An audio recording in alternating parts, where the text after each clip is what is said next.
Show. Always Irish Show. Always Irish Show. Sometimes it's good to just yell about football. What are you doing? Don't do this to me, Harry! The Ohio State. It's Ohio State! What do you mean, the? It's a poison. I almost stroked out and died over it. I'm glad to be at the party. I'm mad we're this late. You ain't a captain of nothing but a sinking ship. That helps the defense without them even doing a damn thing. Doing a damn thing. In a call-in line. 312-988-15. You tell Johnny all you've heard and seen. Oh, Irish. Oh, Irish. Oh, Irish. Oh, Irish. Irish. Yeah, that's right. Oh, Irish. Oh, Irish. Oh, Irish. Oh, Irish. Irish. Yeah, that's right.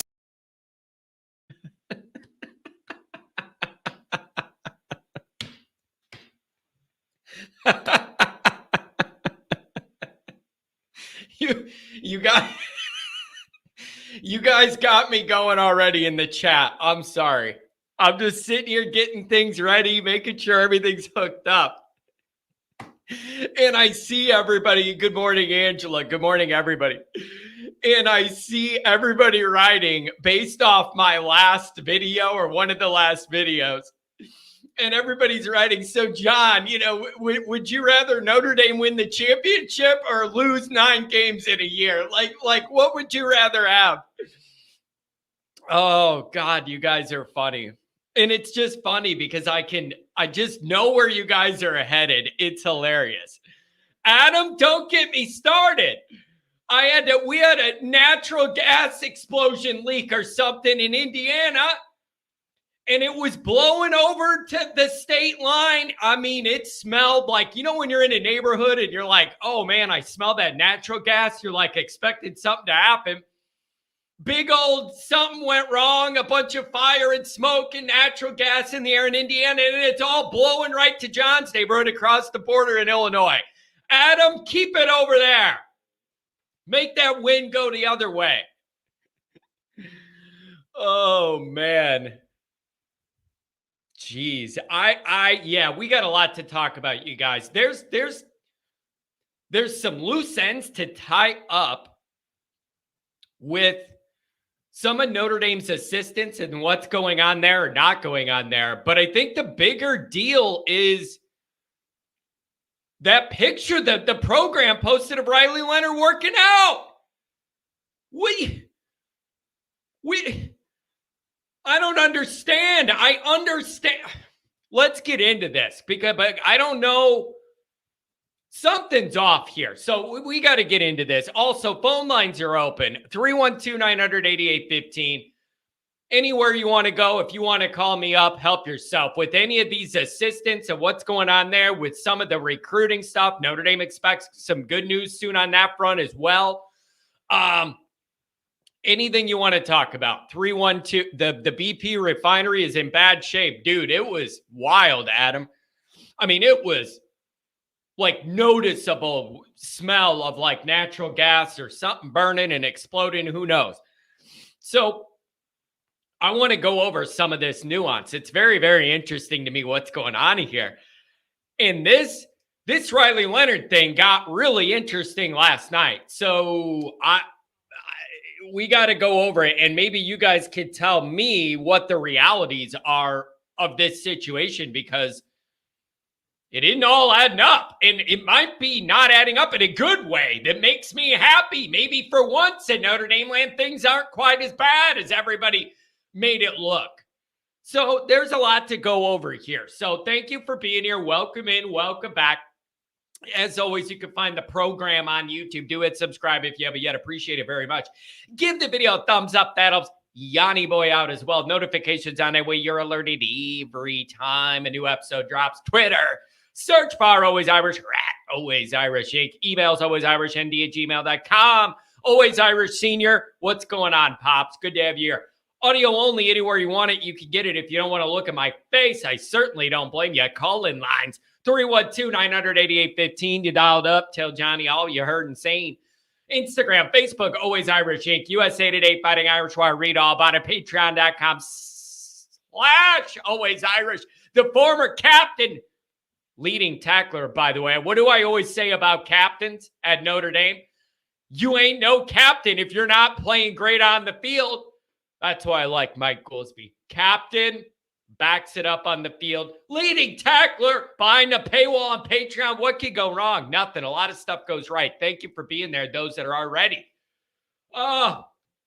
Also, please, Blue and Gold's coming up quick. Go over to ndsubwayalumni.com. Get yourself a shotski for the Blue and Gold game. I know Phil's going to be there. I know Eric's going to be there. I know Angela's going to be there. I know Always Irish Senior. And all I did is look at the screen. I didn't even scroll. All those people are going to be there for Blue and Gold. I know it. Phil, I don't know it for sure, but I'm kind of penciling you in, Phil. I know you're not going to miss that kind of event.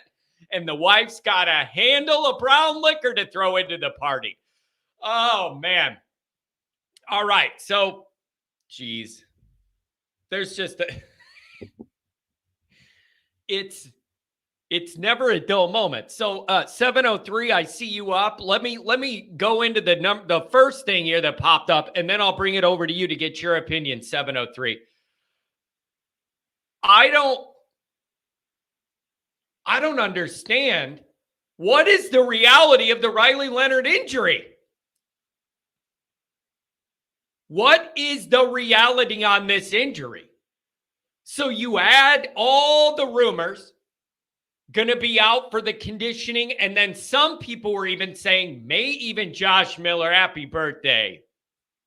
Oh, that's your birthday, or today is your birthday? Either way, you're going to be there. I love it. Also, did anybody else notice Blue and Gold is on 420?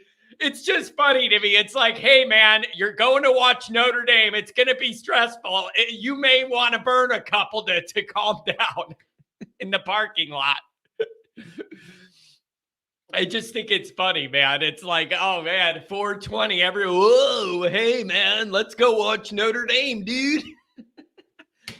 I'm in a weird mood today. I don't know why. And I'm weird anyway, so now I'm in a definite weird mood. Yeah, it is just funny that it's the 420, man. If you got any Notre Dame stress, then that's your day to just kind of, relax a little bit. Eat a gummy or two, whatever you need to do. Yeah, Mark, hit the button. Smoke weed every day. Oh, God. Burning some trees at the B&G, man. Hey, you got to do what you got to do to get through Notre Dame football. I don't blame nobody. I don't blame anybody. Do what you got to do to get through Notre Dame football, man. Oh, that's funny to me. It should just be like the theme. We should just make it a theme. All right, we're not going to do that. I don't understand what the deal is with the Riley Leonard thing. Reggie Cush. That's a good one, Mikey. Pulls my security guard. I like that. Reggie Cush. That's a good one. That's a good one. Brandon, I hope you're there. Are you going to come back for it? It would be beautiful. Brandon, you moved to the Atlanta area out of South Bend. I hope you come back, see the family, see your extended family at the tailgate. It would be great. Okay, so initially, all those articles and all the tweets and all the everything was like Riley Leonard had to have this surgery and he's going to be out for the winter conditioning. And then some people were saying maybe even that will run into early spring ball. So then people did their reports on that or whatever. Rob Hunt, the lead athletic trainer, tweets at one of those tweets saying this is not accurate. That's the lead trainer for Notre Dame responding to one of our blogger beat guys saying this is not accurate. So then I'm saying to myself, what part's not accurate? Are you following me? I'm going, what part isn't accurate? I figured it was the part of how long he's going to be out that it would run into spring ball. I figured that's the part that he's saying is inaccurate because I didn't get it. Rob Hunt just said this is inaccurate, do better or something like that, but he didn't correct what was wrong about the tweets. So I assumed that it meant that timetable that was listed in the article is quicker than what was in the article. And then yesterday, Notre Dame social media posts a tweet of all the guys in the weight room working out, and the guy in the front of the line pulling a rope is Riley Leonard with nothing on his foot. So what's the reality, you guys? What's the reality? Is that an old picture? Is that an old picture or something from or is this that far off? Was the beat this far off on this news and everybody ran with it? Because he didn't look injured to me. He's up there with everybody doing everything, and he didn't have anything on his foot. So I'm really wondering, was this that overblown? If so, that's a big thing to be overblown. If it was, would he be working out if he needed surgery? Yeah, I just can't. I'm struggling to understand how that many people that claim to be that connected got it that wrong then. So, and usually those guys are pretty careful with that stuff because it is a very awkward look. If you run with the story and it ends up not being true, then your credibility takes a hit. So it's very weird to me because this story came from somewhere. And it was good enough source that multiple Notre Dame outlets ran with it. So I don't know what the reality is. But if the reality is as simple as everybody overreacted, it isn't that bad, beautiful. Great. For once, a Notre Dame story happened and I didn't have to totally lose my mind. It ended up not being as bad as we thought. Whatever, beautiful. So if that's the case, fine. But then I got a lot of questions about where all these people got that information from. Some of these are people that are like in the circle. Like these are not like national people that run with this story or whatever. These are people that have access to the building. So I don't know. Based on that picture, it looks like this was all overblown. In which case, great. So I don't know what to make of that. Beautiful. Like, I don't know. Riley speaking to the media today. Is he? I would just love a little clarity. I mean, it's really none of our business, but if the stories are that off and incorrect and inaccurate, I would like somebody to maybe correct it. Other than maybe they feel like they don't have to. But you think you would just like people to know the reality. It's one thing to say, oh, what's reported isn't true, but what's the reality? It's amazing to me that everybody would be that far off, but maybe that's just the way it goes around here. I don't know. Okay, let's do a couple super chats. Get me caught up. Then we'll go to the phone, 703, and then I'll get into some of this stuff I wanted to cover. Andrew Gilmore, what point can we all agree the ND admin is providing a major budget for Freeman? I've already agreed on that. It's just that a lot of people don't want to believe it. And I understand that. My default, my entire adult life has been that the admin does not support football enough. That has been my position forever. It's starting to change. I give Notre Dame a hard time when they deserve it. I give Notre Dame credit when they deserve it. I try and be very, very fair. My entire life, I've never felt like they've supported the football operation as much as they need to. That is changing.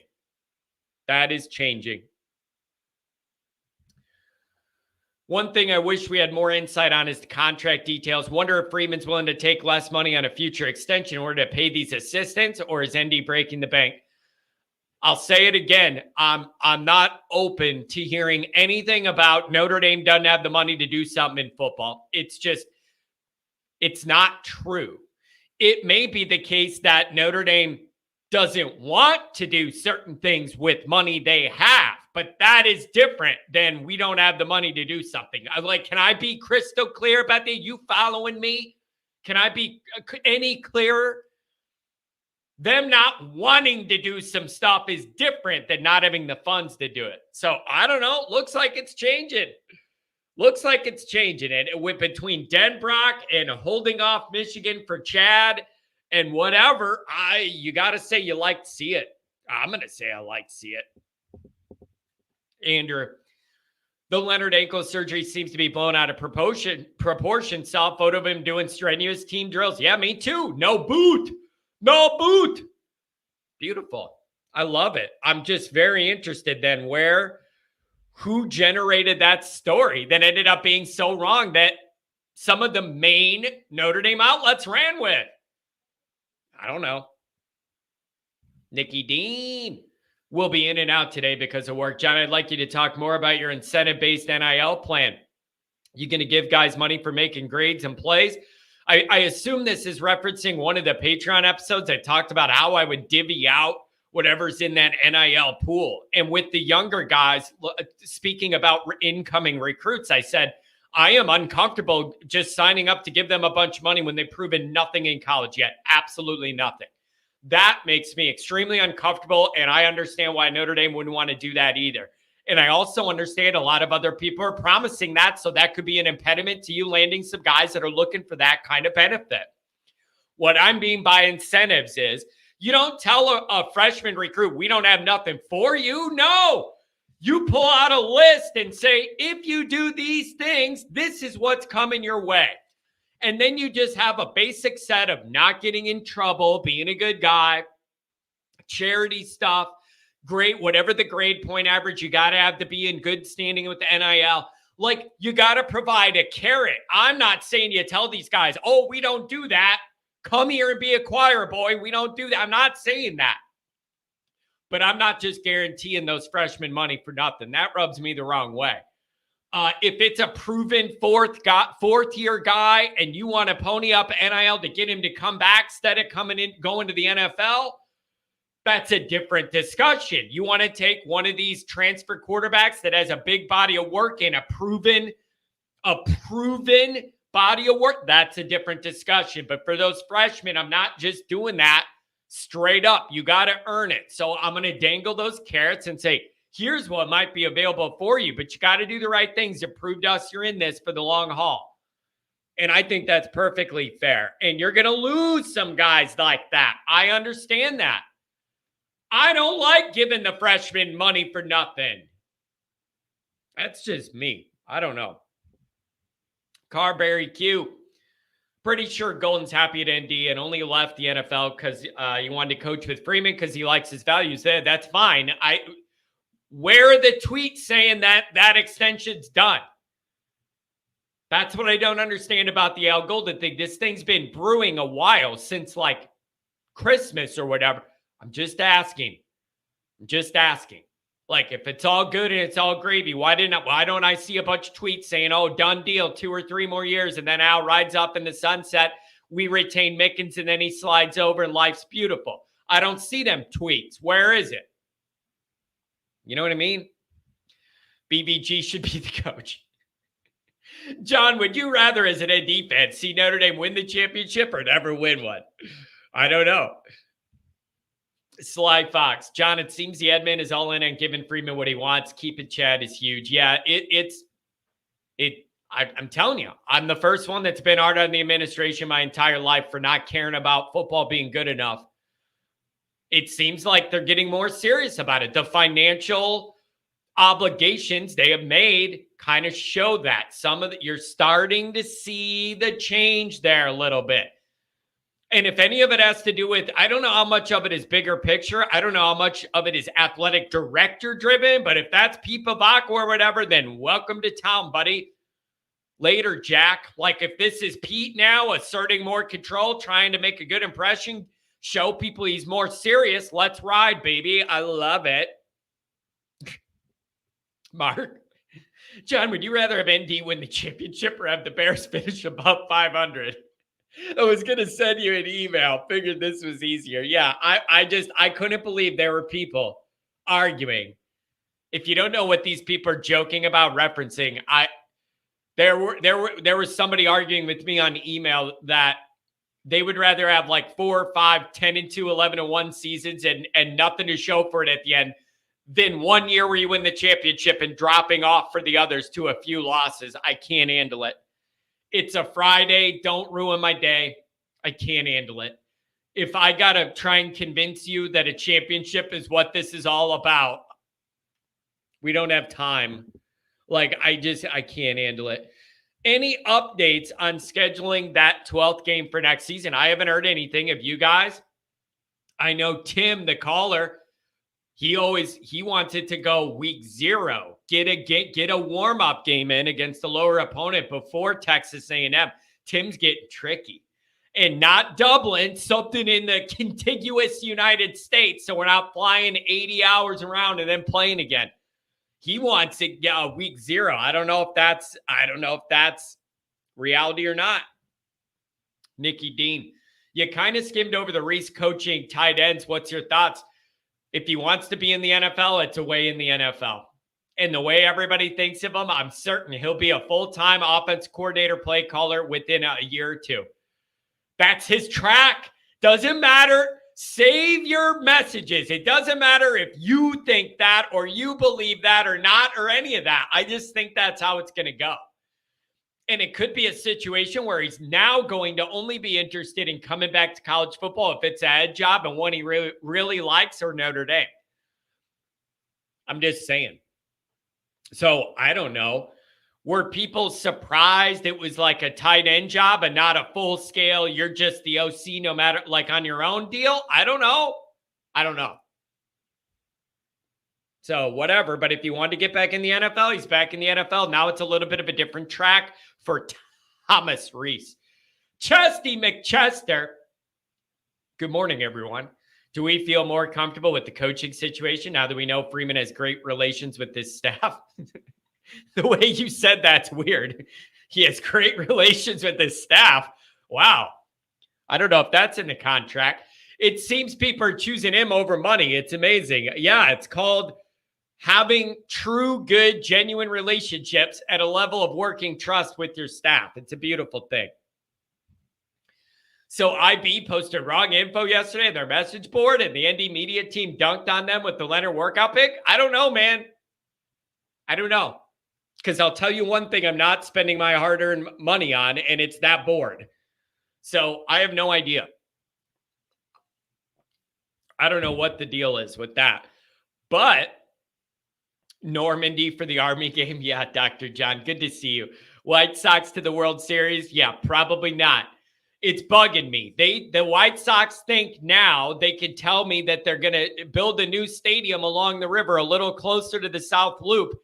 And then I'm supposed to forget that they're a disgrace of an organization? It ain't going to work. It ain't going to work. I'm not doing it. So they think they're going to trick me with the shiny new stadium, and I'm going to forget how bad the team is. Also, that's not the way I operate anyways. I don't care how cool that stadium is. It's probably going to be harder for me to drive to and get in and out of. That's like my number one consideration. Right when I heard this, I'm going, great. How much more of a pain in the butt's going to be for me to get in and out of this place? Nothing's easy. Oh, man. Kind of shocked me, the tight end thing. I didn't see that coming either, but it's like tight end and then, but there's also, it's tight end, but also like pass game coordinator, something. So there is a track in this. There is a track in this for Tommy, to assume play caller duties and ramp up to that. So this is a starting point, but there is a part of that job title that did have to do with game planning, play calling. So maybe he's on an NFL track now, and maybe this is to the point where he only comes back if it's a head job in college that he really likes, and he could be a CEO type guy. I don't know. So we're going to have to see how that goes. Going to be interesting for sure. All right, let's take a couple calls here. 703, what's going on? I got a 703-419-859. 703, what's going on? Man, I'm fired up that Bowden's staying, John. I'm so happy, especially to get up for Michigan to try to get him, and then he was able to pay up. I'm so happy we beat him out. Yeah, there's two parts to that. One is the practical part of Notre Dame being able to match or make promises or readjust or do whatever it takes to retain the guy and not lose him to Michigan. You all know I would freak out, extra because of that. So that's number one. But number two is Goolsby, and I kind of disagreed on this. He's saying, I think that's a role that's more interchangeable than most people realize. When you actually look at the day-to-day duties, he's like, I think that role is a little overblown. But my position is, this is the best I've felt about Notre Dame's recruiting operation in like 20 years. I don't want to mess up the recipe when it's the best I've seen it in a very, very long time. So I'm not saying I disagree with Goolsby that spot's largely interchangeable depending on personality or whatever. But I'm saying if we got a good thing going, why do I want to mess it up and risk that? That's my position. So the fact that we're keeping a band together here, I love. Yeah, I mean, I love your guys' show, and I watched it, and like, I love Goolsby, but like, I don't know, man. Like, him getting like, I don't think we would be able to get like Rees. Like, I don't think we would be able to get the hidden gem guys like Teddy Rees, like Faison from the walk-ons. I don't think that would happen with Bowden, and I don't want to have to depend on the walk-on guys, but especially like keep getting the hidden gem guys like Rees. Yeah, and hey, the interesting thing with that is Rezak's one of Goolsby's guys that he trained. So they're from out in the same area. Well, Goolsby's from around here, but where he lives, he trained Rezak and is a part of the way that he got connected with Notre Dame and all that and on that journey. So he's connected totally to that situation. It's I love it though. It shows commitment from Notre Dame. It shows commitment from Chad to Marcus and Marcus to Chad. You're not messing up what they got rolling right now, which is the best Notre Dame recruiting's operation has been functioning since Lou was in his heyday and everything was different. I mean that sincerely. Mm-hmm. And then let me ask you this. Yeah, and, let me ask you this. What's the reality with this Riley Leonard situation? He was out there working out. Did everybody get it that wrong? What are the realities? Do you have any information I'm not privy to? What's the deal? Well, I mean, I think that probably the guy from On3 probably got a bad source, I'm assuming. Do you think like the source just wasn't totally in on the situation? Do you think that's what happened? Yeah, but the issue I'm having is multiple Notre Dame outlets that are usually pretty tied in had it. If it was just one, then I'm going, somebody tried to get the first jump on a story here and there wasn't a lot of other people verifying it. They tried to get out of it and it burned them. But when it's multiple Notre Dame sources that are local that I know have access to the building, that's what surprises me. So if we find out this was all overblown, great, beautiful, good. I mean, I'm fine with them taking it easy on the ankle too. Like, even if it's nothing serious, just to develop this passing game. Because this passing game, I mean, it's good, but it's not like great. So we just have Gino and Denbrock just work on his passing game a bit, and then in the spring get his running game going. I'm fine with that too. Yeah,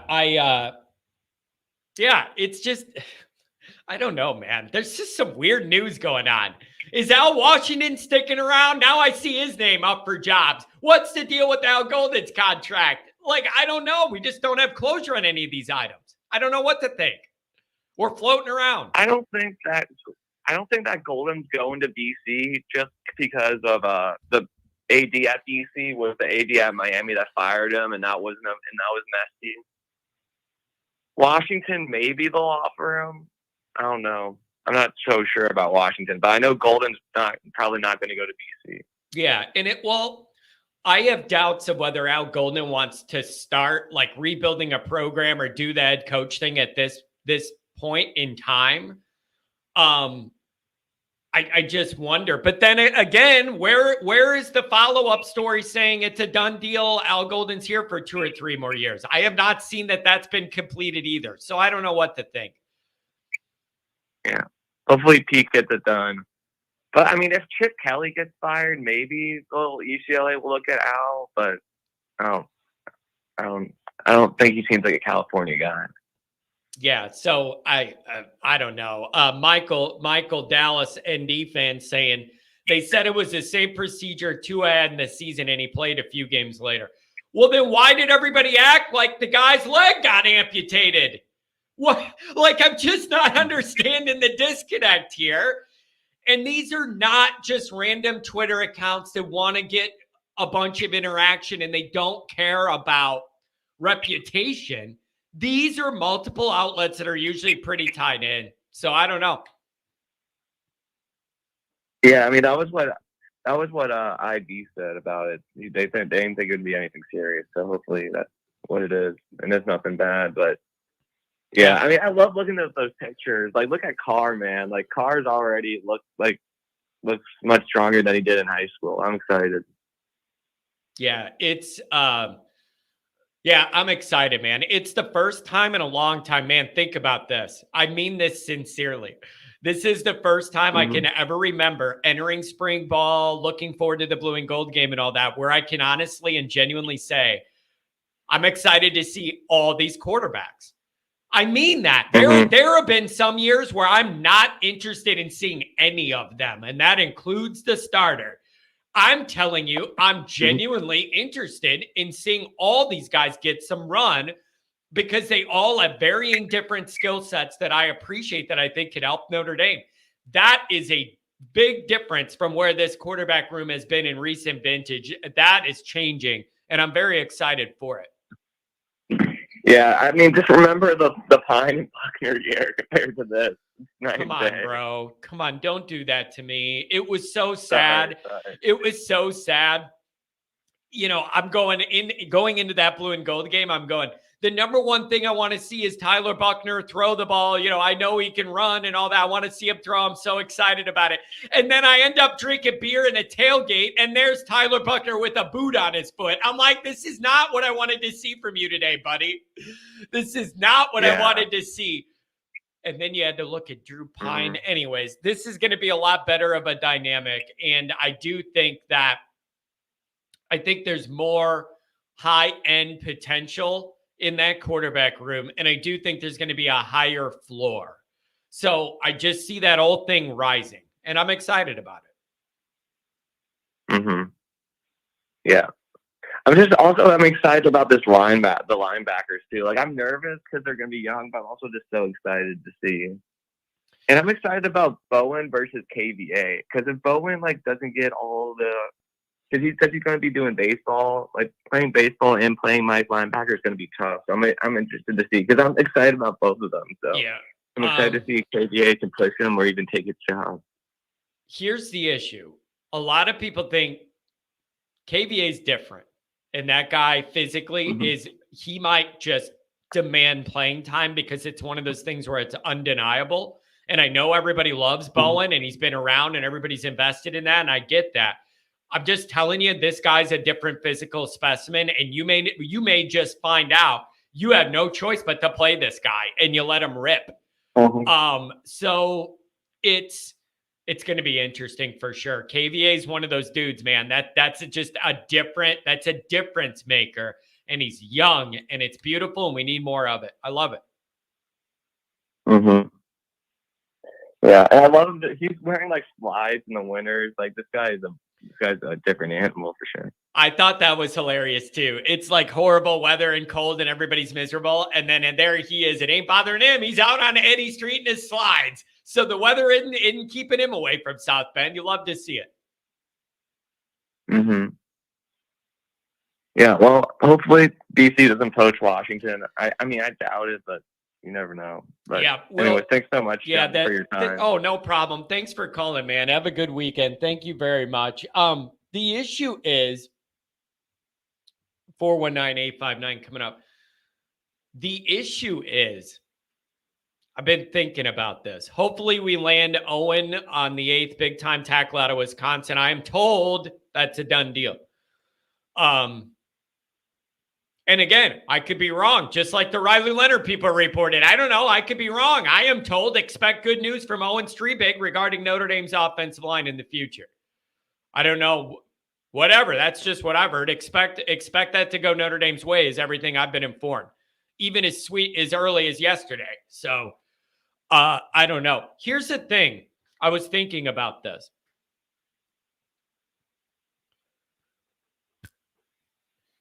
If you're going to be a coach of a middle middle of the road, Power 5 team or lower. Boston College would be right in there. Have a little cachet, never going to recruit elitely, like whatever. When do coaches start thinking, bro, what can I achieve here? Experience, yes. But do you ever really think about it? What can I achieve if I go break my butt to go be the BC head coach? You're not going to recruit elitely no matter what you do, no matter how hard you try. That's just not going to happen at Boston College. You're not going to recruit elitely. The only other way you do this is getting lower ranked guys, building them up, developing them, and then you have a better team that way. Well, that doesn't work now either, because you're not going to recruit elitely at BC. If you find gems in the rough and then you develop them, they're leaving for NIL the next year. They're going to be great anyways. I really do think coaches are starting to think that way. And so how do you ever get ahead if you're coaching BC? It's just physically impossible for you to recruit elitely out of BC for a lot of reasons. And if you develop guys, you don't get the rewards. You do all the development and then they go for an NIL and then they're gone. So, yeah, I don't see the ups, you're going to work yourself into the ground. And even if you do the developmental part right, you don't get the benefit. That's rough. That's rough. So I don't know. But if you want to be a head coach and this is your break and you have ties to that university, then you go. And if that's what you want to do, go for it. But I can understand the frustration of these middle tier schools saying, there's nothing we can do. Even the developmental thing that used to be the only thing you can hang your hat on if you're not one of the elite recruiting operations, you don't even have that anymore. You recruit a good guy, develop him, he gone, NIL. And you did all the groundwork, and then Georgia gets the benefit, right? Or Ohio State or whatever. So, Ohio podcast. Some universities need alums who love their university because they went there. Patty Fitz at Northwestern. Yeah, he's a great example. I mean, I know things went bad, but he was there for 15 years, 17 years, something like that. He was the most Northwestern guy you could ever see. The most. Like, it was a good fit in that regard. So yeah, maybe you do have some guys who want to give back out of the goodness of their heart. But I see that struggle those middle tier coaches are facing. There's no way to get ahead anymore. Like, is what I'm saying makes sense? There's literally no way for you to get ahead in the dynamic I described. There's no way. Can't recruit them, can't develop them. You're going to lose them. So I don't know. So, whatever. 419, you're on the line. 859 and a 574 after that. What's going on, 419? Happy Friday. Hey, what's going on? Now that dry January is over, Pat can loosen up and quit being such a stick in the mud. I'm telling you, man, it makes me uncomfortable when Pat's so salient and kind of like rigid. I need Pat loosened up a little bit. I agree with you. Yeah, he needs to loosen up. Yeah. Oh, yeah, it's kind of funny. We were all good. Everything was going good, optimistic. And then that Riley Leonard story came out. We're all wondering what the heck's going on. And then a day later, they put out the picture and that dude looks jacked. No boot. He's got the Under Armour sneakers on. I don't know. I think Goolsby's boy Minchie is going to look like Bryce Young next to that dude. Yeah, he's big.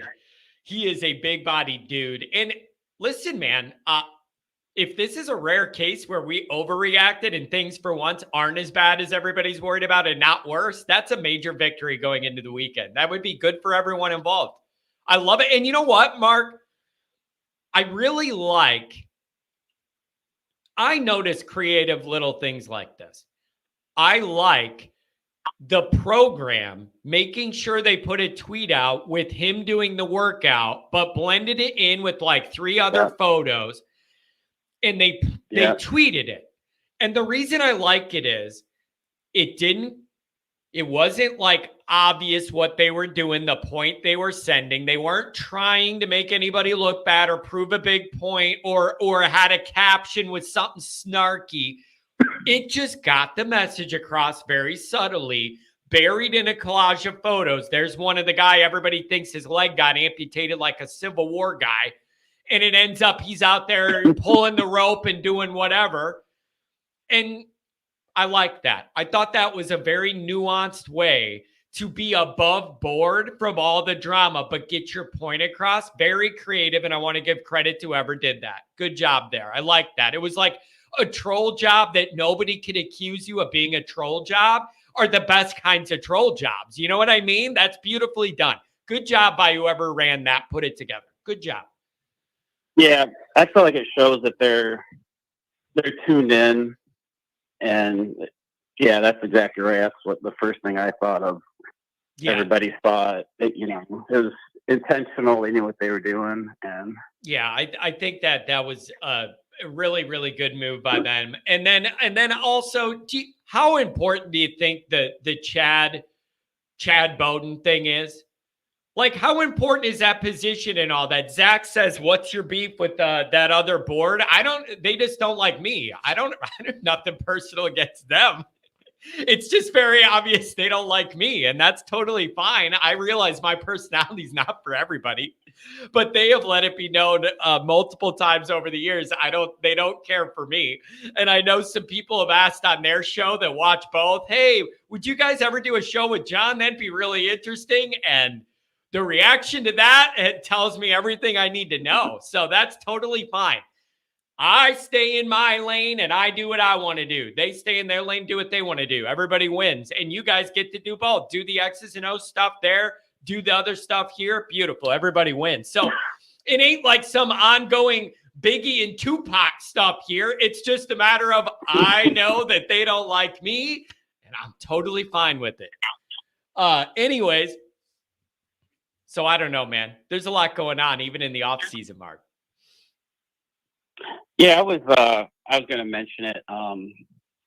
I've been downloading a bunch of podcasts about the NIL, all the specifics about it, just trying to get a better understanding of it and where it's headed and stuff. And I was listening to one yesterday, and they're saying that nobody can tell the player what they can get until they actually transfer. And it seems like there's 0% chance that's actually going on anywhere. Yeah, no. Have you heard anything about that? No, there's 0% chance. Like, no way.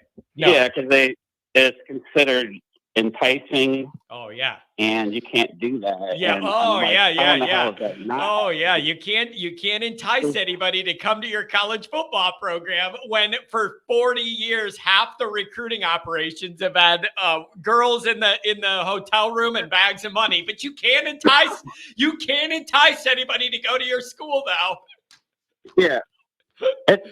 And like a lot of us, like college football is our favorite sport, and I'm just like really worried about the future of it, basically, because the NIL is what it is, the transfer portal, and now they're talking about revenue sharing within 4 or 5 years, and the schools obviously they're in like self-preservation mode, and it's just like it's great. Like the compliance offices, like they're liable for what the funds are doing, and the funds are like, basically money laundering boosters. And like, I just feel like everybody's on edge. Like anybody can get busted. I don't think Notre Dame's above it. I know like that Tennessee case that's going on right now. The guy just said, if you're a school and you're taking on big transfer portal players, expect the NCAA to come sniffing around. I'm thinking, well, Notre Dame just took 2, so I'm sure they're getting looked at. Dude, the thing is, here's the issue. There's no consistency. Like, there's no consistency with any of the governing bodies or the powers that be. Like, you never know who they're going to go for. And some people do worse things and they don't get anything, and other people get nailed. It almost feels like it's like personal vendettas against certain coaches or schools because there's no consistency with how they legislate or investigate or discipline. There's just no, and that's what drives people nuts. Even if we disagreed with some of your way of doing things, if it was applied consistently across the board, people could at least wrap their minds around that. Nobody respects them because of the inconsistent way that they govern. And I kind of hope when the new playoff gets rolling and more established, that the powers that be, the remaining conferences and Pete Pavakwa on our behalf, go ahead and say, we don't need you. We're creating our own governing body and our own rules, and we don't need you.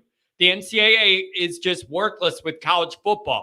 They're more needed for a lot of the other issues in the non-revenue generating sports, the women's side, keeping all that Title IX, all of that. Let them do all that. Let them do all that. But get out of football. We don't need you, and you don't do anything. Yeah, I mean, the NCAA itself is lack of institutional control. What purpose do they serve college football? They're inconsistent with everything. To make themselves feel important. I think that's their role now, is to make themselves feel important. Yeah, I just, like when the California case happened and they started the NIL, and now they're making it up as they go. They just had like 2 provisions that just came out in January, and all these football programs are supposed to keep up with all this stuff. Yeah, I know. I mean, it's just realistic. And dude, you're always on my wavelength, but it's interesting you bring that up. I just wrote an article for USA Today. It hasn't posted yet, I don't think, unless it did this morning. I haven't looked. And I was talking about all of this stuff, all of these items. And also, I think the GM in college football is coming, and it's going to be a big role as kind of the consigliere on behalf of the head coach, navigating all this stuff that's just, it's getting to be too much. And it's just nonstop every single day. So I do think you're going to start seeing these GMs that are managing the roster in the head coach's vision. I think that's the future. There's just too much going on to keep up with and do it all right. It's just a lot. Yeah, I think it was Andrew had a comment. It might have been like last week that kind of got me thinking about NIL and stuff. And I'm like, I'm going to try to figure out some more about it so I have a better understanding of it. And there's even one show where there's a guy, he's got like a multi-million-dollar company, and he connects players with agents, and he deals with the schools. It's like software or something. And I mean, the more you look into this, the NIL is not sustainable. Like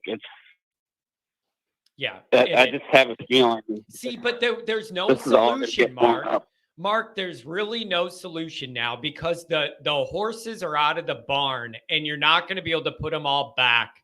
And here's the thing, man. I see these articles, and it's like, well, we need better legislation with guardrails in place. All right, I have 2 questions. Number one is, who are we allowing to make these guardrails? Is it the NCAA that I don't respect, that doesn't do good work? Or are we going to let Congress get involved, who I also don't respect, that doesn't do good work? There are no 2 entities I would trust less to navigate this logically than Congress and the NCAA. And I mean that sincerely. Neither of those groups work with basic logic and common sense enough to me. So I just don't know how you fix this. Even if you have rules on the books, it can only be $250,000. You could promise a guy, fine. And the other $250,000 comes in a McDonald's bag, old school style. This isn't going to stop. There's always going to be a way. Whatever the guardrails end up being, somebody's going to find a way to circumvent them or go up them or go around them. Yeah, and I know the NCAA is working on. They're going to have like a uniform, like contract that it's basically for cookie cutter for everybody, what you're paid and Yeah. the reason you're paid. And like you just listen to all this stuff, and it's like it's unbelievable. Yeah, it's wild. Like, And you know what else you got to stop, Mark? You got to stop. It is not in the spirit of what we're trying to do here to have guys NIL shop 1-year deals 1 year to the next and build on them and a hop around.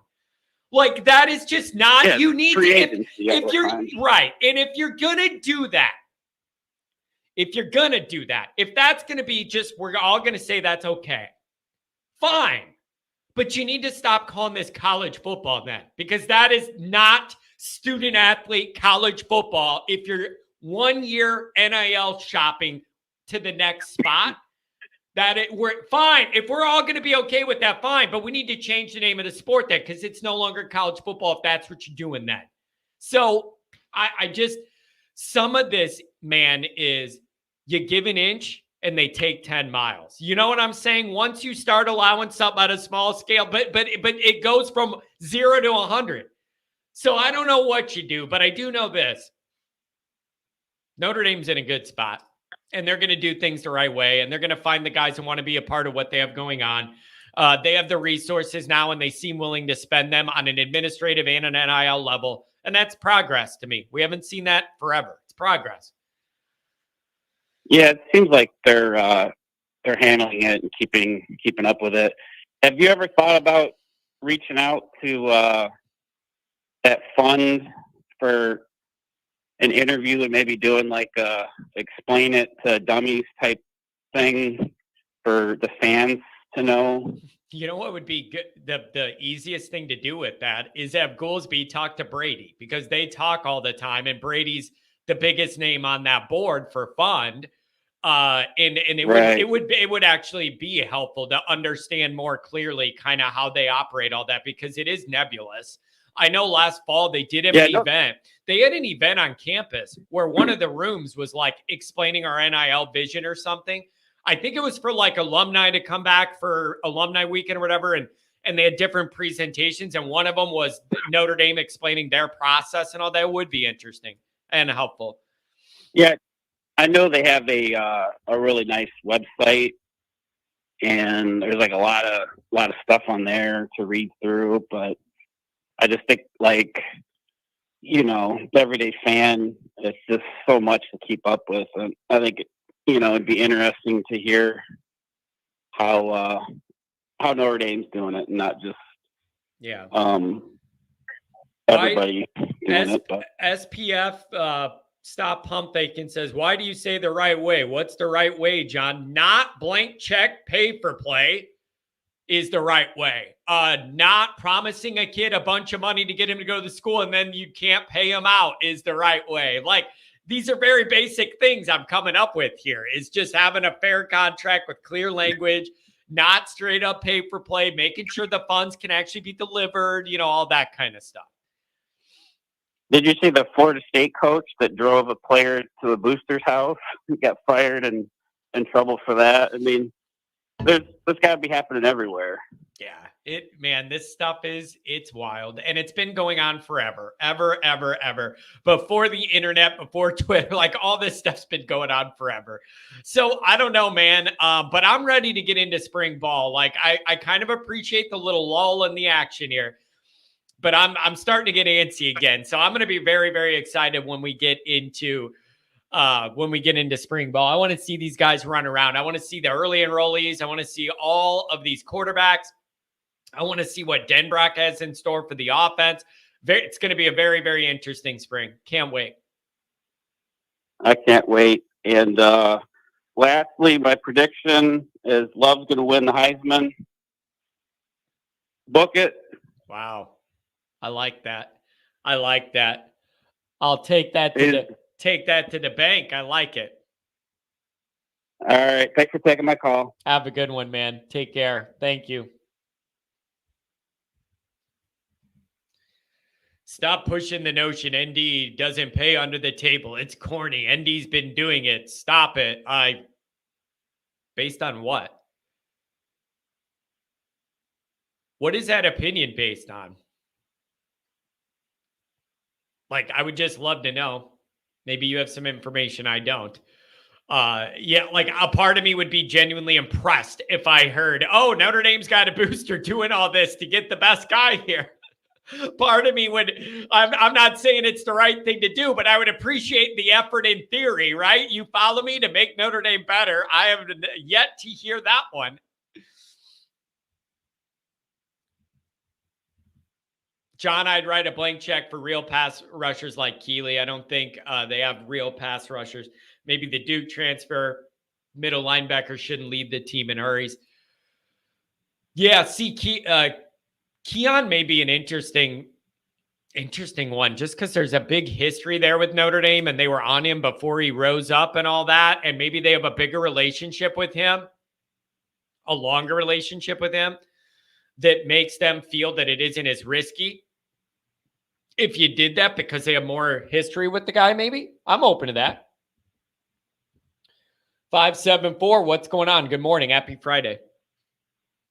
What's up, John? How you doing? I'm doing well. Just kind of reacting to a little bit of Notre Dame news. Looks like maybe everybody overreacted about Riley Leonard a little bit, trying to figure out if all the coaches are going to stay. Where's your mind at, man, on a Friday?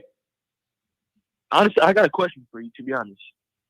What's your thoughts on Al Golden? Like, I'm seeing people saying that he's going to leave, that he's not going to be here for the next season. Man, I thought we were trying to get him an extension. I thought we were trying to get him paid. All right. I don't get it either. For a long time now, I heard the paperwork's been out there for like a multi-year extension, and we feel like it's going to be official anytime. But I've been hearing that for 3 to 4 weeks at least, like going back to the New Year period. And I don't know what to make of it. I have not heard that he's going for sure anywhere, but his name's been kind of rumored here and there, but it isn't done for sure. I didn't know if maybe he was waiting for the NFL playoffs to get more complete so more teams would start looking. I have no idea. So I have not gotten an update on any of that, but I know from Twitter, people are really worried about it. Here's a thought. The perfect plan is he's here a couple more years, and then Mickens trains behind him. And then when Al leaves, Mickens slides right in. He has more experience. He's already one of Marcus's right-hand men. And you just go from there. So that's kind of the plan now. If you had to jumpstart it early, you have to jumpstart it early. But I think Mickens is the plan there. They want to have a transition of him right into that spot. It's just a matter of when. My thing is, we're in the same position the LSU people were, sitting there fat and happy saying, oh, Mike Denbrock's got a contract waiting to be signed. It's all a done deal. And then it wasn't a done deal. So I am fully aware of that just happened with LSU, and we're in the exact same situation. So I don't want to see that happen, but I don't know. Well, I saw a tweet where it was like he's not like traveling with the staff for visits. And then somebody replied to me saying that he just had surgery or something. So that's why he wasn't on the road. I saw that tweet too, man. Somebody put out a tweet saying he's not on the road. That's a bad sign or whatever. And then I never saw any follow-up to it. I don't know, man. That's why I try and react to the news rather than break it here. You know what I mean? With sourcing and what the realities of all this are. But here's what gives me comfort. What gives me comfort is I feel like you already have the next up-and-coming DC in-house. So the problem to me would be is if you somebody poach Mickens and then Al Golden left, then that is your worst-case scenario. But if it's going to be Mickens, then I'm fine with it because he has a great relationship with Marcus, and he's a good developer and a great recruiter. I love that. I want to see that continue. I like Mickens as a next candidate for sure. Golden leaves.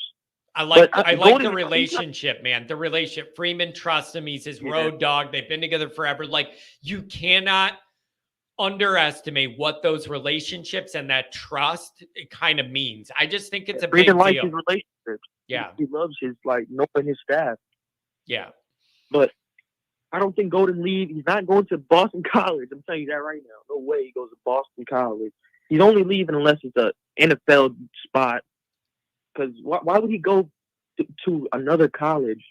He's at Notre Dame being the defensive coordinator. The only place he could go is to go be a head coach somewhere at a good top school. But like that's pointless. Yeah, it is. My guy, head coach next level. Like, yeah, I don't know. And then the other one is Al Washington. I don't know what Al wants to do because that's another name that's being mentioned. So I don't know if he has head coaching aspirations or not, and he has the connection to BC. But again, I understand wanting to get head coaching experience, but BC's just kind of a death trap now. You're never going to recruit well enough to be elite, and if you develop guys, they'll probably leave. So I don't know. especially in the lower end schools for sure. Yeah, I could see. When you were saying they get these 3-star guys, develop them, and then next year they go sign NIL. Man, it's a big frustration. And I know the group of 5 guys, it really hits them hard when they find a diamond in the rough and they're at a non-Power 5 school and they have like a guy or two that really emerges. And then right when that gets exciting, they leave. But that's just the way it is. And I don't blame a guy for maximizing what he can do. That's called the open market. I don't blame anybody for that. It's just an unfortunate reality for those smaller schools and those coaches. And I do understand their frustration. What I don't like, though, is when somebody like Rico, like who else?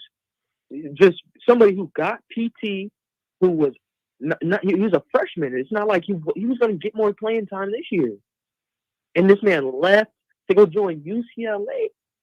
Yeah. Come on, bro. Yeah, it's all these transfers that left. They didn't even go to like no crazy school. They all went to TCU, Virginia, NC State, all this other dookie schools. Like, I mean, I'm happy for him, whatever. But like, come on, bro. You had playing time, especially Rico. You had playing time and you left.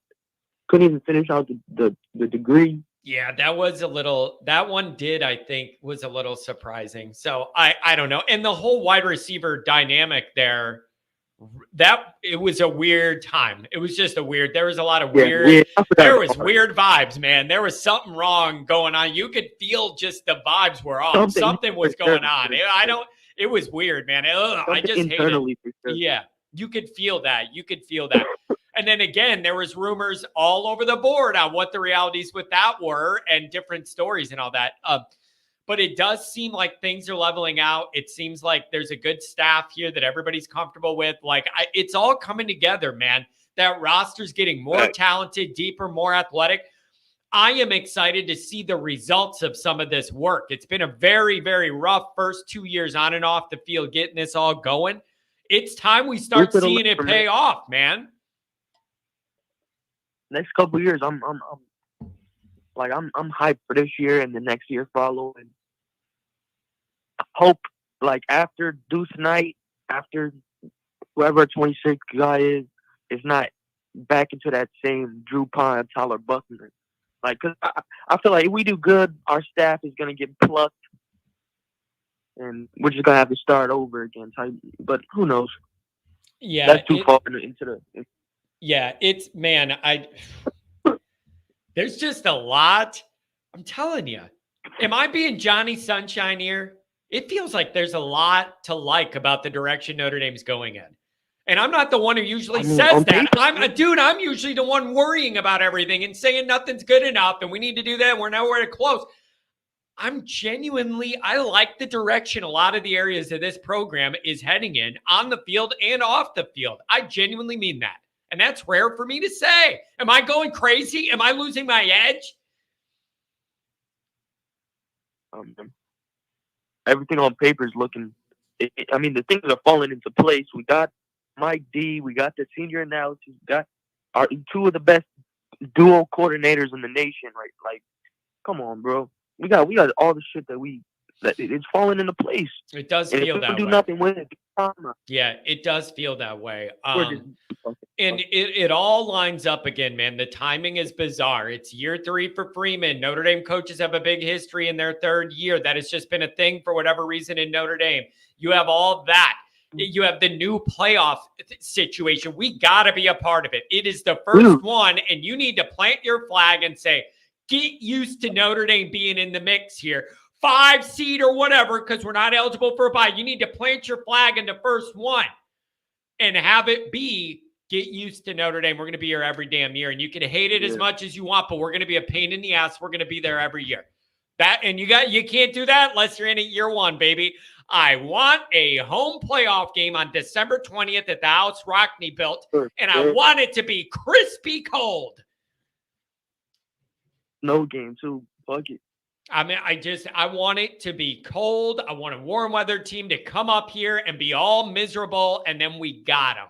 Got them. That's what I want. So I don't know. I'm ready to see. This is going to be a really interesting spring period. There's a lot to watch. I can't wait. I'm very excited about it. Oh, yeah. Riley Leonard, too, like you were saying. Man, this man don't got no boot on. Yeah, I know. I'm wondering, dude, but how did these inside Notre Dame, when I say inside, I mean this is not like ESPN's college football people reporting on it. These are the beat guys that have access to Notre Dame. They're in those meeting rooms every day. These are not national people. I want to know, how did this story get out that overblew all this to even our local beat guys? I would love to know, because it is not like them to run with something that ended up not being this accurate off a whim or rumor. It's just surprising to me. I don't know how it happened. I mean, I felt like the wording on some of the posts was just kind of like just weird, like just misleading.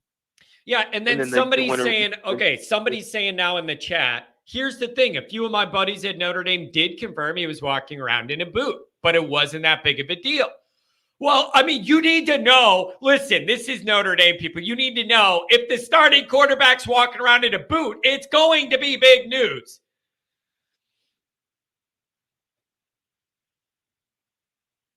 Yeah, that's true. So, like, there's no way around that. I thought it's going to be big news when Notre Dame's quarterback's wearing a boot. Like, it's just going to be. You can't think that's going to go unnoticed. That ain't going to happen.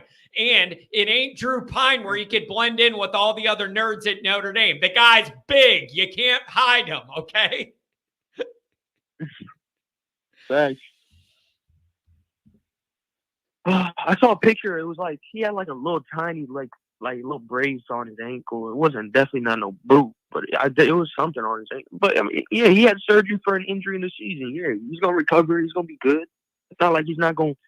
He's gonna be all right. He's gonna get the What am I trying to say? He's gonna get the PT, physical therapy. And you know what else? You know what else is wild with this, man? Right when those news stories broke, people are on Twitter saying, this is Angeli's inside track to the starting job and all that. No, it's not. That's not happening, dude. Like, that's not what this is going to be. And Angeli's not going to start over Riley Leonard if they're both healthy. That's just not going to be a thing no matter what happens in the spring. I'm telling you it right now. Everybody can book it. Just like I told everybody, I don't care what Tyler Buckner does last spring. Hartman's getting the job. Like, that's just how this is going to go if those guys are healthy. But people are already going, Angeli's going to overtake him in the spring. No. Riley just brings too much with his feet. Just way too much with his feet. Yeah. Him and Jay Love on the RPOs in the red zone is going to be too crazy. Oh, that's going to be a lot to defend, isn't it? That's going to be a lot to defend straight up. So I don't know. And then Andrew Gilmore saying Angeli has the inside track holding a clipboard. It's going to be a matter of whether it is the clipboard that the backup quarterback has or the third string guy. Because I want to see Kenny Minchie get a run at that number 2 spot and see those guys battle. Not for the starting job, but for that one. That's where I think the actual battle is this year. I mean, shit. Next year, who's starting? If Minchie stays, it could be between him and Carr. It's a very, very good question because Notre Dame wants to get out of that 1-year rental transfer market. Me too. And so you got to kind of hitch the wagons to a younger guy, then enroll with it. So then you're exactly right. you're going to have a really interesting dynamic next year. The following And year, Deuce coming. yeah, that's where this baby really gets interesting that next year, because then whoever started Carr and Jelly Minchie, whatever, then you're going to battle with a coming off a red shirt Deuce. And then that's where you have some real high level competition, hopefully. Yeah. And a one year in CJ Carr who's already looking good. And then we see who the king is, Like, man. Then that's where you have a legitimate open playing competition and you see who rises to the top. I love that. That sounds fire, though. I can't lie. That sounds fire.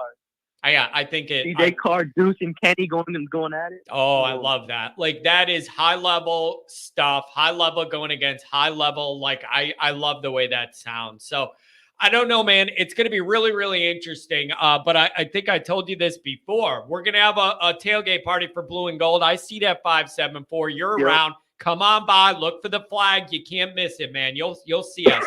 We'll be out all morning, all day. Sure, I got you. Beautiful, man. Come crack some lids on 420, okay? Later, man. Appreciate the call, man. Yep.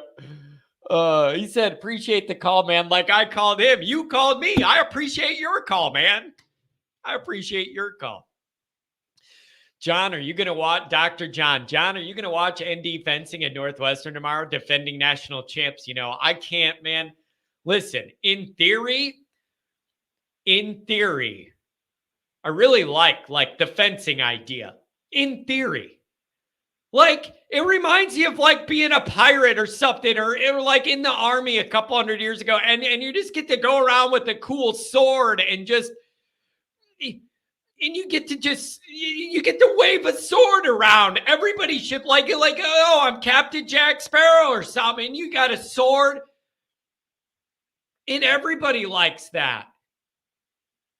But then the actual fencing, they have the weird outfits and the little mask and the little face shield and everything, and it's so technical. Like, I don't know, man. I don't know if I have it in me to watch. I don't even understand the rules of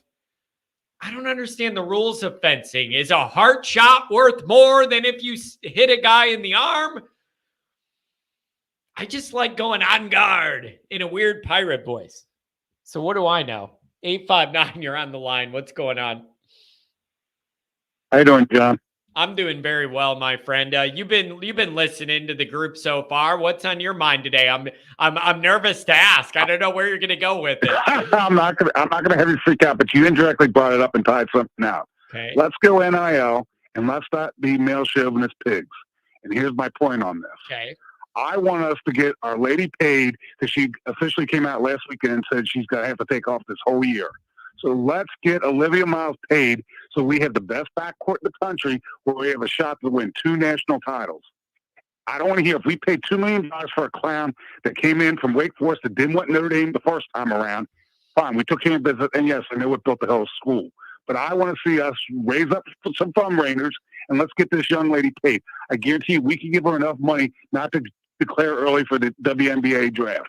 That's my one point. And 2, I wish Boston College was a mid-major, because maybe I'd have another banner in 93. They're not a dumpster fire program. They can still beat us. All right. Let's start with the first one. You bring up a really good point. Is there some consideration built in for an injury situation?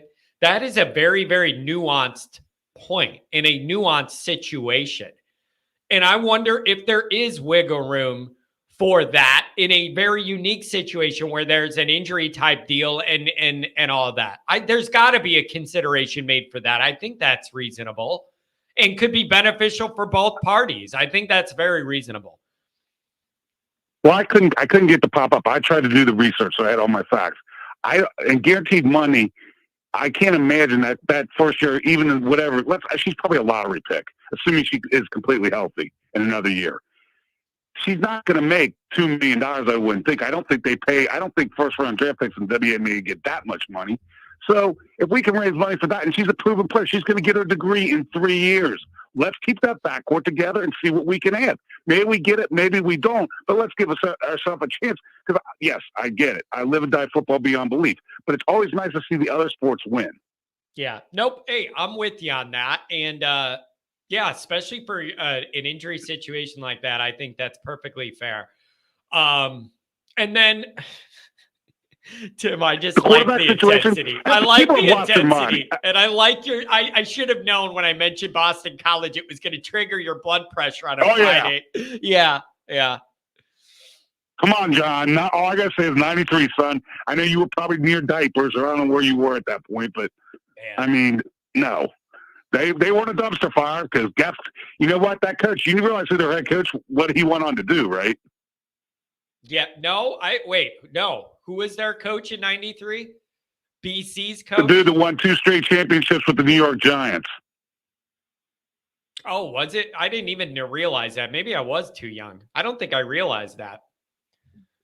Tom Coughlin. Oh, yes. Yes. And the guy that kicked the winning field goal, last name was Gordon, was a walk-on. And, yes, and they love to beat Notre Dame. Everything I've heard, Al Golden, he's already said he doesn't want that job. So people just need to take a chill pill. Things are going well. You guys didn't go to Michigan. We're getting things done. Let's just let things play out. And I honestly don't think it's a bad thing. If he's, I don't think he's in a boot. But let's have him lose the job. It wouldn't break my heart. Let's have built within our own room. I'd rather see that, actually, to be honest with you. I guess I'm more burnt out.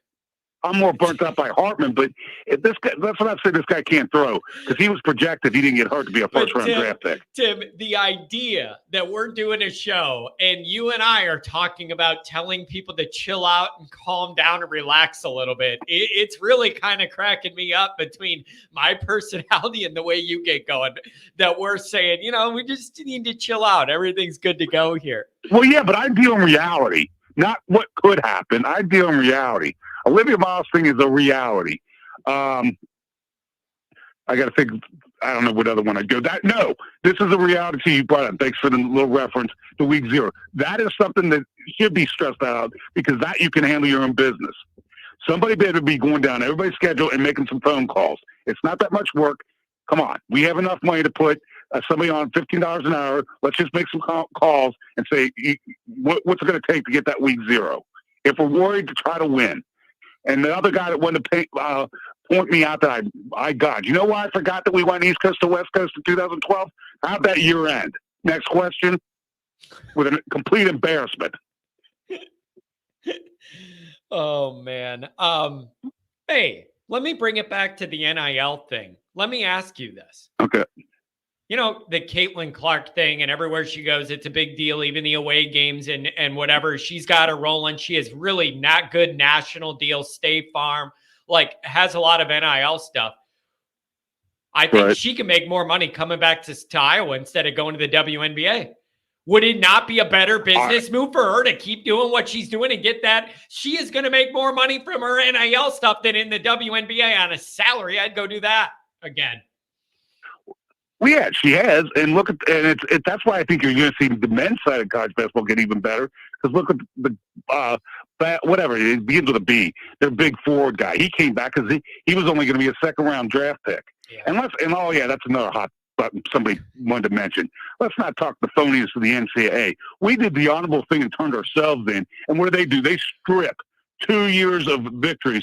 Yeah. Yet Carolina had a phony class for 20 freaking years to keep across the whole damn school and to get degrees and keep people eligible. And they did absolutely nothing to them. Yeah, it is a joke. Absolutely nothing. It is a complete joke. That's what you got for us turning in a low-level tutor helping too much violation, and they nailed us. And then they acted like they did all the hard work. They would have never known about it if we didn't tell on ourselves like good Catholics, right? Well, that's my point. But, the cash on the thing, come on. All I got to say is bring up that thing that your buddy was the captain for. Let's look what our guys do, and let's look what – I'm not saying other places aren't successful, but let's just put our body of work up against anybody else's. These so-called people that want to take little shots on your little message boards, you don't live and die in Notre Dame. You just really don't. I have a problem with that. Yeah. So we're not paying people under the table. Yes, we have had faults. I get that. But come on. Get a clue here. If we were doing that, I hate to tell you, our endowment is probably top 5 in the country. The only ones that are ahead of us are Ivy League schools and Texas with oil money. ND is not hurting for money, and that's another whole tirade. Because think what we did for the fat man. He didn't even beat us. He knew at the game, and he got how many years did we have to pay him? 12 years. I think he just finally came off the payroll. Yeah. Oh, Tim, what a well-rounded discussion. So that's it. Yeah, that's it. My goal was I want to get Olivia Miles paid because I'd really like to keep that backcourt together for 2 years. The other stuff just kind of came out because you brought up, you hit a nerve with me, dude. You can't say BC because you might as well throw in that other thing that likes to do the chop. Oh man, yeah, it is really kind of good though to see BC really be a non-factor lately. You know what I know? You know what I mean? Like I like that BC's really like not a real you say thing. that, you know what's going to happen. No, don't say that. But you know what I mean, though. Like, it's nice that they don't have the profile that they used to have at all in football. Like, no footprint now, barely. It's kind of, they're like out of sight, out of mind till you got to play them and it's an inconvenience. You know what I mean? Yeah, I know, but those are bad things. My other child, we own them. They've now beaten us, I think, 8 straight times in basketball. Yeah. So they're getting revenge there. And don't kid yourself. They love to beat Notre Dame. Oh yeah, because if you had a hatred society, the 2 schools that would be leading it that are Catholic would be Marquette and BC. They hate Notre Dame with a pure passion. And it's funny because it's like it's just pathetic when it's like you don't have any real goals of your own. The highest highs you get are just ruining our stuff, and that's a bad way to exist too. And that's how they've always existed, is just living off ruining our stuff. Congratulations, go away. But yeah, let's just hope no culture shocks, no injuries. Get out of the whole spring season with nobody getting hurt, no decommitments, and deal in reality. And it's the same thing. If the coaches want to be there, then stay there. If they want to leave, then let them move on. Either because it's the other thing with kids. You know, there's guys in our wide receiver room. I think is now going to be better if you project it out. You really think they're going to put the hours in studying and actually going to class and trying to get the degree if you're ready to jump ship that quick? No. Yeah. Nope. Hey, I get what you're saying, Tim. We got to have a couple beers together sometime, man. I'm not sure whether it'll calm us both. Oh, John, I could give you stories that you would laugh the whole night. But is it going to if we have a couple beers together, is it going to calm us both down or is it going to amp us both up? I'm kind of nervous about how this is going to go. Depending what part of the year we're in. If it's football season, no way in hell. Yeah, that's a good point. That's a good point. That is very, very dangerous. Maybe we should do it and record it for content just to see what happens. I know it'd be entertaining no matter what. Oh well. God. Oh well. But no, the most hated is USC. That's an animal in and of itself. Yeah. I know your feelings about them. I love it. You have such deep-seated Notre Dameness in you. It makes me very happy, Tim. So have a good weekend, man. Relax, take it easy. Worry about Notre Dame a little bit, but not too much. And then pretty soon it'll be spring ball and we'll have some real football to get into, man. Thanks for the call. You too. Appreciate you. All the best, man. Yep. See ya. See ya.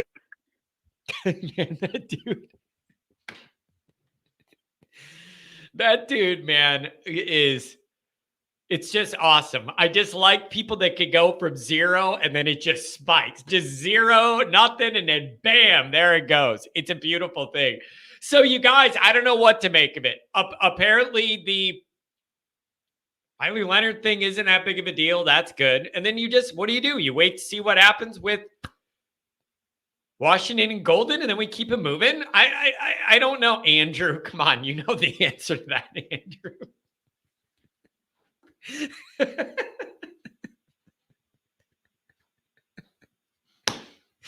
It's just funny. There's a history here now of these people, and people remember little things that have come out. Oh God, that's funny. What about Al Golden? I don't know, man. We're waiting. I'm waiting to hear news. One way or the other, I'm waiting to hear news. So we're just going to see what happens. But I am still confused. I want more clarification on the Riley Leonard thing. I don't understand how everybody got this down wrong. What the hell is going on right here? What did I miss? How did they get it down wrong? I don't understand. I don't get it. I don't understand it. All right. I got a couple things I need to record. I have a conference call I have to get on. So that's going to be it. Listen, I'm still thinking I might do a show maybe tomorrow night. You guys want to do a Saturday Night Live again or what? I don't know. Maybe we'll decide, and I'll post whether we're going to do that or not. Maybe we could get back in and do a Saturday night adventure. Thanks everybody for being here. Thank you for calling. Thank you for chatting, and we'll talk to you guys. Take care. Have a good weekend, everybody. Only if Pat's drinking. I know Pat needs to get back to drinking. It's his normal state of being. Get Goolsby to take some calls. Andrew, that ain't. I don't think that's his specialty. I really don't. I don't think that's like something he looks forward to doing the way I do. See you guys.